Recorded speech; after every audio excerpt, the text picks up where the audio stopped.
Come on. Woo! He's my Lord and Savior, Jesus. I like that. Just as worthy is he indeed. He's my Lord and Savior, Jesus. Just as worthy.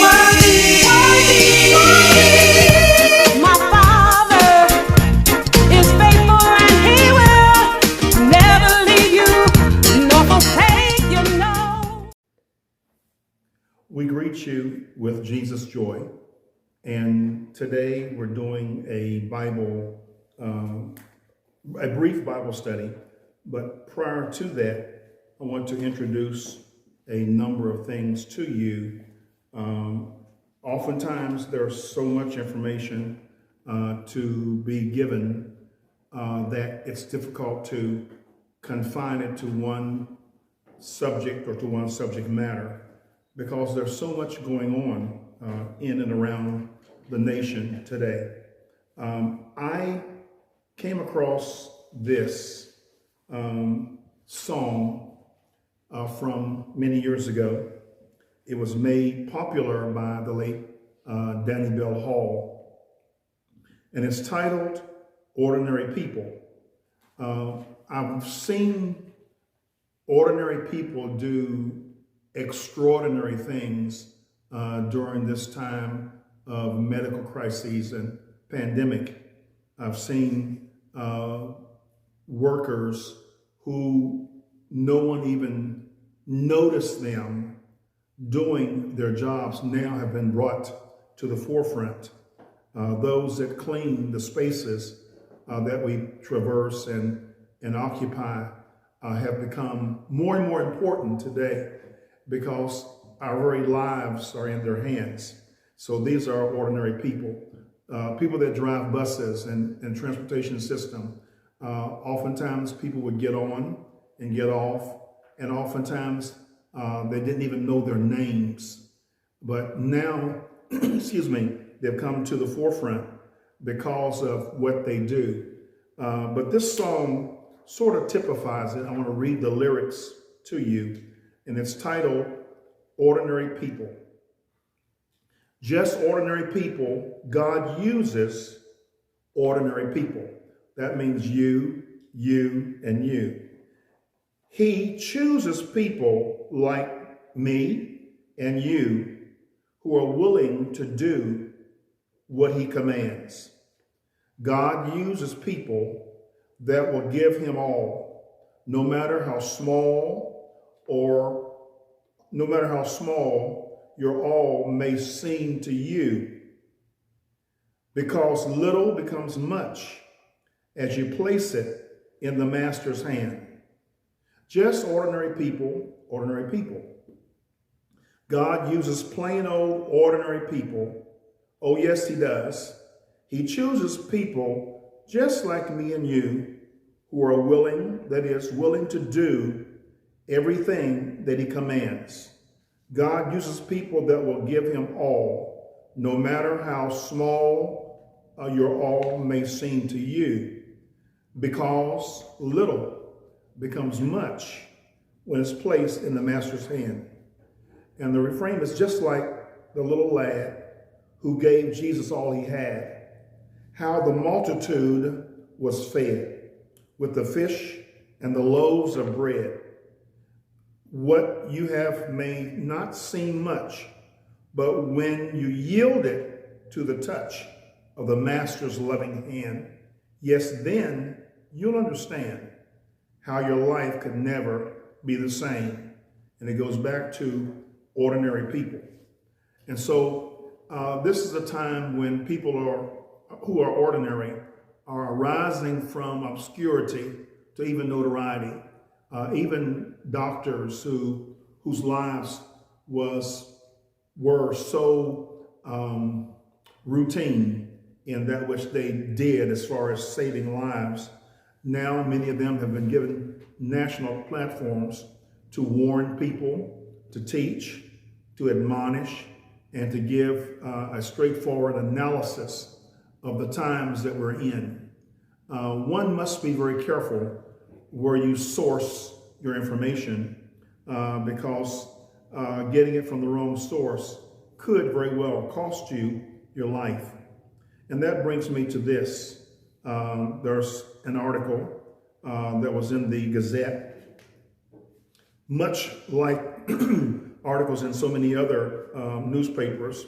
It's titled, "Churches Reclose After Attendees Get Coronavirus." And on yesterday, the president strongly urged and insisted that all houses of worship be open. And when he issued this, he issued it as an edict or a command, which he did not have the power to do because that comes under the auspices of the chief executive of each state. But there seemed to have been some pressuring. But from my point of view, being a doctor and also being a pastor, we run into people with problems at the grassroots level. And this particular article, which appeared on the same day that the commanded opening was suggested, it says churches and states in the forefront of the reopening effort are closing their doors for a second time. Catoosa Baptist Church in Ringgold, Georgia, less than 20 miles away from the Chattanooga, Tennessee, and the Holy Ghost Catholic Church in Houston have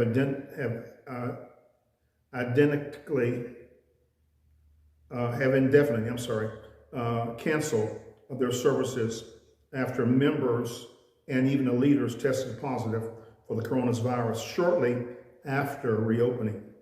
The news of the canceled services comes as come in part from the CDC, that is the Centers for Disease Control. Not just to continue to read it, but there were at least 92 members of one particular ministry, of which 35 tested positive, and there were at least 3 deaths from that one congregation. So my warning to you is to be wise, is to be informed, and to really study for yourself, ask questions, read all you can from reliable sources in order to make an assessment. Because as a pastor and as a local community leader, it's up to me to be informed so that I don't do or say anything that would make the condition of our community worse than it already is. I also want to touch on this. It has to do with words that begin with the prefix dis, D-I-S, and R-E. In discussing this very subject with another pastor, we both had been working on the same type of message. So we began to put our thoughts together. And so this is what we came up with. Disorder has unintended consequences, one of which there is no deliverance, little to no deliverance. So the consequence of disobedience, D-I-S, disorder, dishonoring those that have rule over you, or disrespecting rules of engagement, oftentimes puts you in a position where you cannot receive deliverance. And so the words that begin with R-E, such as renovate, restore, revive, renew. These words come to mind when we think of revival, bringing that which is dying or half dead back to life. So willfully choosing disorder can put you in a position where revival is not possible. And so sometimes we become disconnected, even from our local churches, even from family, because of discord. The Bible teaches us to honor our mothers and fathers, and by all means, do not disrespect them, even if you disagree with what they're saying. You can disagree in an agreeable way. But I've noticed this as time has gone by. The teachings that I was given as a child, they become more and more meaningful now, now that I'm a grandfather, and becomes more and more meaningful. I wondered then what made them so smart and intuitive. And it was life, it was living, but it also was not allowing themselves to disrespect their parents, and certainly not to disconnect from them, and certainly not to bring any discord within the family. And so DISWORDS, disorder, disconnect, disrespect, all these words which are prefixed or prefaced by dis, always means a separation or a cutting away or a taking away. But it also makes one's deliverance next to impossible. And we're cut off oftentimes without remedy. Now, we're going to revisit that a little bit later, but we want to let you know that if there ever was a time to listen to sound advice, then that time is now. This also reminds me too of a scripture from the book of Genesis, the 45th chapter, and it speaks of a place called Goshen.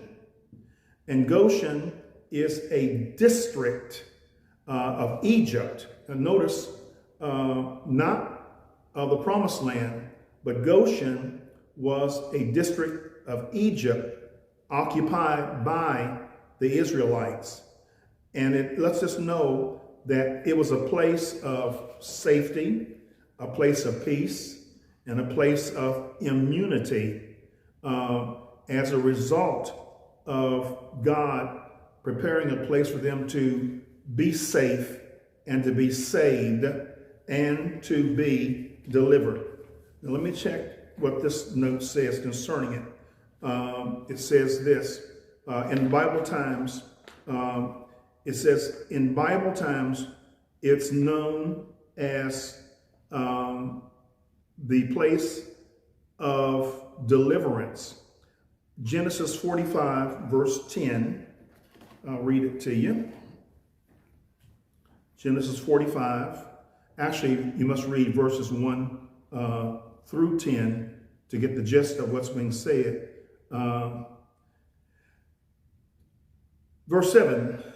God sent me before you to preserve you a posterity in the earth, and to save your lives by a great deliverance. So now it was not you that sent me hither, but God. Now this is Joseph speaking to his brothers that they had been separated from for a number of years. So now it was not you that sent me hither, but God. And he hath made me a father to Pharaoh, and Lord of all his house, and a ruler throughout all the land of Egypt. Haste ye, and go up to my father, and say unto him, Thus saith the son Joseph, God hath made me Lord of Egypt. Come down unto me, tarry not, and thou shalt dwell in the land of Goshen, and thou shalt be near to me. And you, your children, and it says that I will nourish thee. Yet there are 5 years of famine In other words, there was still trouble, but God had a place of revival, a place where provision was made for them in the midst of what's going on. And so I wanted to relate that to what's going on here and now around us. And also too, if you go back to the book of Exodus, the 8th chapter, verse 22 and 23, and Exodus 9 and 4, it tells us how even during the plagues, God said this word, that they shall know that I am the Lord. And it goes on to say this back to Genesis 45 and 22, and I will sever in that day the land of Goshen, meaning I shall set aside a place in which my people dwell, that no swarms of flies shall be there. And to the end thou mayest know that I am the Lord in the midst of the earth. I will put a division between my people and the people. Tomorrow shall this sign be. So God always has a strategy. God always has a plan. And he always has a remedy for what's going on. And I mentioned earlier the words that begin with dis. I always want to give the utmost honor and majesty and dominion and praise unto God, because he is our source. And it is possible, it is more than possible, that when we trust him with our whole heart and lean not unto our understanding, and have an open ear to that which God is saying in that moment, he will always find a place of peace, a place of deliverance, and a place where there is harmony. In the midst of the pandemic, there is a place called Goshen to the hearer, of those that will hear God's voice.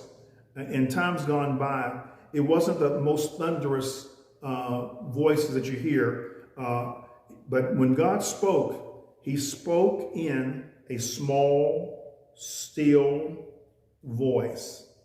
And so I'm saying this to you to encourage you.